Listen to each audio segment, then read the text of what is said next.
असं म्हणतात की कपडे बनवण्यासाठी भरपूर पाणी आणि भरपूर साऱ्या गोष्टी एन्व्हायरमेंटसाठी घातक असलेल्या गोष्टी तिथे होत असतात. तर ह्याच्याबद्दल तुम्हाला काय म्हणायचं, हे खरं आहे का? टेक्स्टाईलमुळे बरंच नुकसान होतं का एन्व्हायरमेंटला? होतं. टेक्स्टाईल हे एकमेव क्षेत्र नाही आहे, पण टेक्स्टाईलमुळे होतं. कारण जे रंगकाम करण्यासाठी जे घातक डाय वापरले जातात तर त्याने नक्कीच होतं. पारंपरिक कपडे बनवण्याच्या पद्धतीमध्ये कापसाचा वापर सगळ्यात जास्त होत होता, परंतु आजकाल आपण जे कपडे घालतो, जे ड्राय फिट किंवा वेगवेगळ्या मटेरियलचे पॉलिस्टर्स वगैरे आपल्याला, हे काही कापसापासून बनलेले कपडे नाही आहेत. हे पेट्रोलियम पदार्थापासून केलेले डिराइव्ड प्रॉडक्ट्स आहेत, त्याचे हे कपडे आहेत. यांचं नैसर्गिक विघटन होणं तसंही अशक्य आहे. त्यामुळे मटेरियल पासूनच ते प्रॉब्लेम सुरू होतात. दुसरं त्यांचं रंगकाम, त्यांचं स्टिचिंग, त्यांचं वेस्ट मटेरियल, त्यांचं पॅकेजिंग आणि डिस्ट्रीब्युशन या सगळ्या प्रोसेसेसमध्ये हे इमिशन होत असतं. जेव्हा हे कपडे फेकून दिले जातात तेव्हा खरा प्रॉब्लेम चालू होतो पर्यावरणाचा. कारण हे कपडे नैसर्गिकरित्या बायोडिग्रेड होतच नाही. कापूस जसा व्हायचा तसे हे कपडे होत नाही. तर त्यांना प्रोसेस करण्यासाठी आणखीन तुम्हाला एनर्जी द्यावी लागते. म्हणजे हे कापसापासून बनत नाही, हे सगळेच कपडे पेट्रोकेमिकल, तुम्ही जो वर्ड वापरला,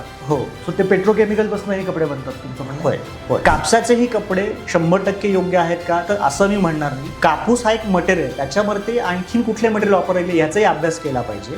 अच्छा. कुठल्या प्रकारचे रंग, नैसर्गिक रंग असतील तर ते कापड उत्तम मानले जातं, ते कपडे उत्तम मानले जातात आणि ते जास्त टिकतात सुद्धा.